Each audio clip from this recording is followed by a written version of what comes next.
భారతదేశంలో పాకిస్తాన్‌కి సంబంధించిన గ్యాంగ్‌స్టర్ కార్యకలాపాల మీద ఒక కీలకమైన నివేదిక ఇది.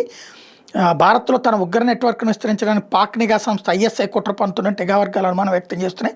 2024లో పంజాబ్ యూట్యూబర్ రోజర్ సంధు ఇంటి దగ్గర కాల్పుల కేసులో ఐఎస్ఐకి సంబంధం ఉన్నటువంటి పాక్ గ్యాంగ్‌స్టర్ పేరు ఇప్పుడు బయటకొచ్చింది. భారత్‌లో జరిగిన పలు దాడుల్లో పాక్ గ్యాంగ్‌స్టర్ షహజాద్ భట్టి హస్తం ఉందని తేలింది. గతంలో ఎన్సీపీ నేత బాబా సిద్దికి హత్య కేసులో కూడా వీడి పేరే బయటకు వచ్చింది.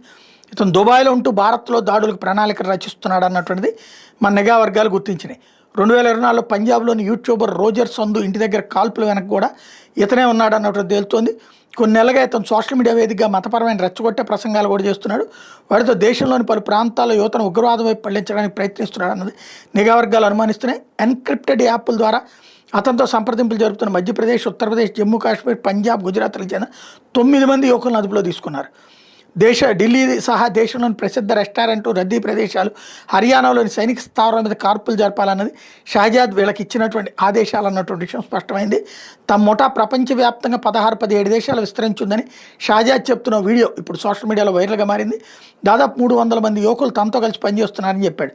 గ్యాంగ్స్టర్ లారెన్స్ బిష్నోయ్తో కూడా సంబంధాలు ఉన్నాయి అన్నటువంటిది ఇప్పుడు ప్రధానంగా ప్రచారం జరుగుతుంది. ఎన్ఐఏ వీడి కోసం గాలింపుస్తోంది.